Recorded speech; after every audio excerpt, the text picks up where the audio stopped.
So, this is a course in miracles, and you've decided to join me as a teacher of a procedure of your mind, where in an alteration of your consciousness on a continuing basis, you can discover that who you thought you were within this containment of time is actually not who you are at all.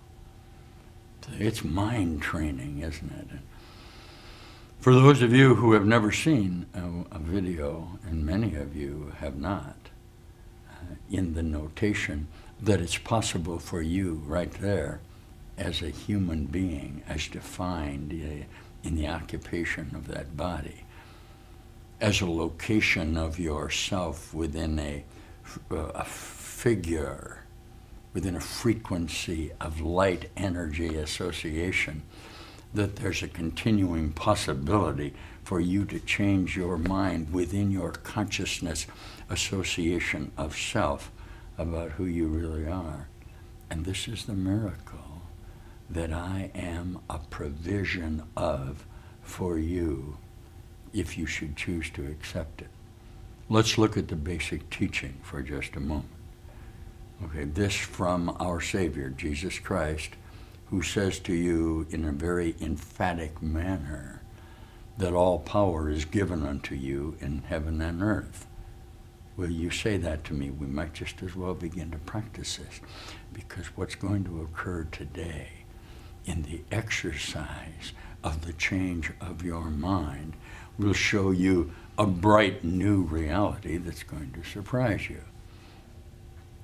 All power is given unto me in heaven and in earth. Say it. Yes. The manner in which I observe myself in my association with this guy, whoever you think is separate from you, is only a procedure of my own body form that I use to justify my location in this time and place. It's not true. What you use as evidence of yourself are reflections of your own consciousness identity contained within a parameter of the limitations that you impose on yourself. That's the way you're seeing me right now.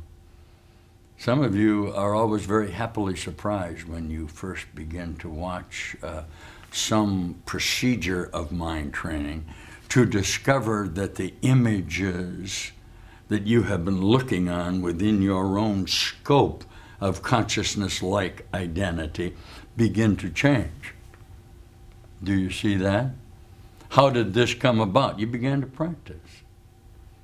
In the practice of the lesson that we had yesterday, it said that you were going to place your future in the hands of God. Are you listening to this?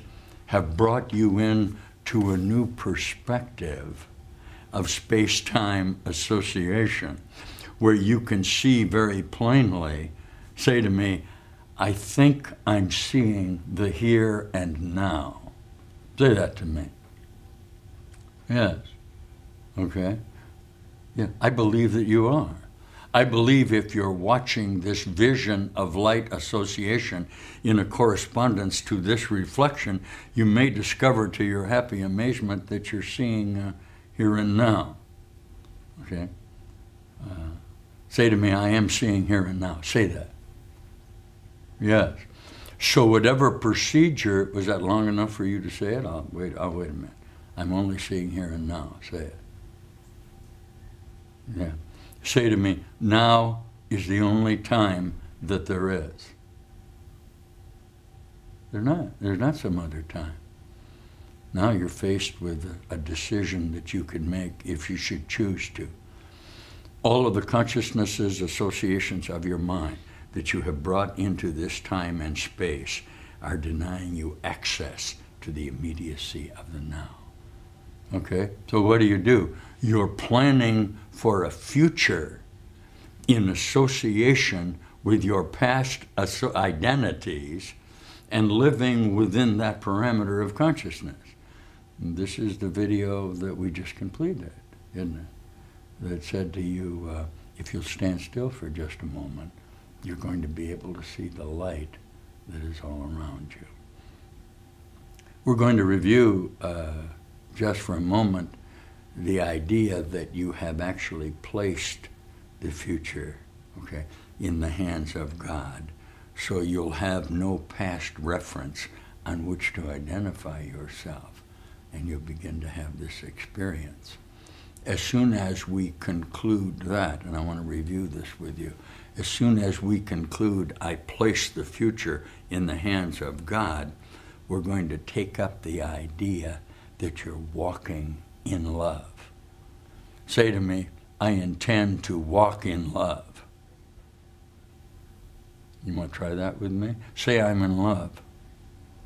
Do you know that the teachings of this Course in Miracles offer you the certainty that if you should decide you could stay in love all the time? Why couldn't you stay in love all the time? Because love is all that there is.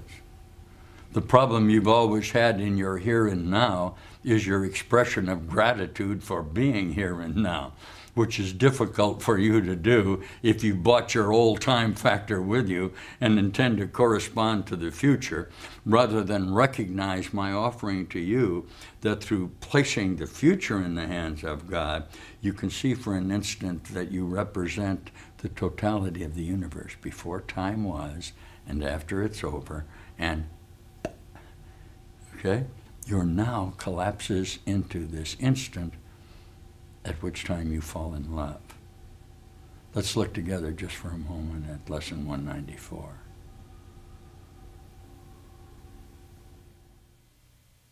What worry can beset the one who gives his future to the loving hands of God? What can he suffer? What can cause him pain or bring experience of loss to him? What can he fear? And what can he regard except with love?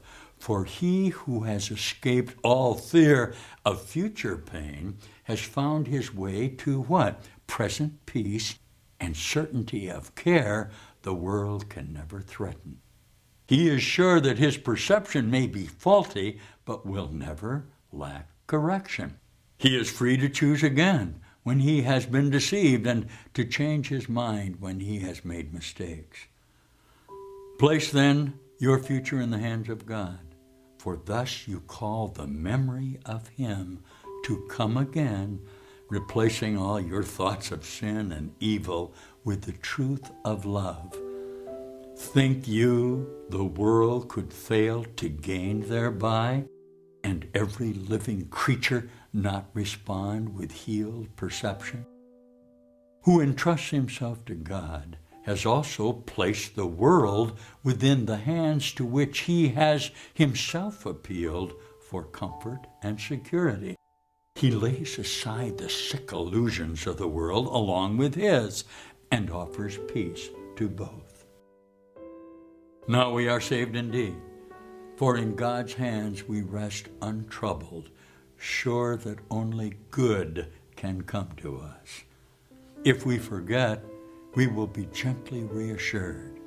If we accept an unforgiving thought, it will soon be replaced by love's reflection.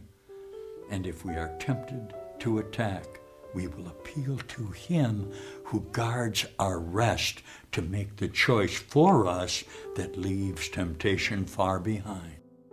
No longer is the world our enemy, for we have chosen that it be our friend instead.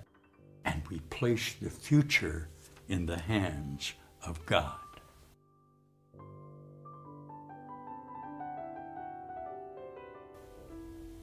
So, we're going to practice now just for a moment the idea of the here and now. This involves faith, doesn't it, somewhere? Okay, the idea that you would place your hands, place yourself in the totality of the realization of your dependence on God for a moment might require a little faith. But as you begin to practice it, you discover to your happy amazement that always remaining in a situational expansion of the relative associations of your mind can show you a new light form that'll make you very happy.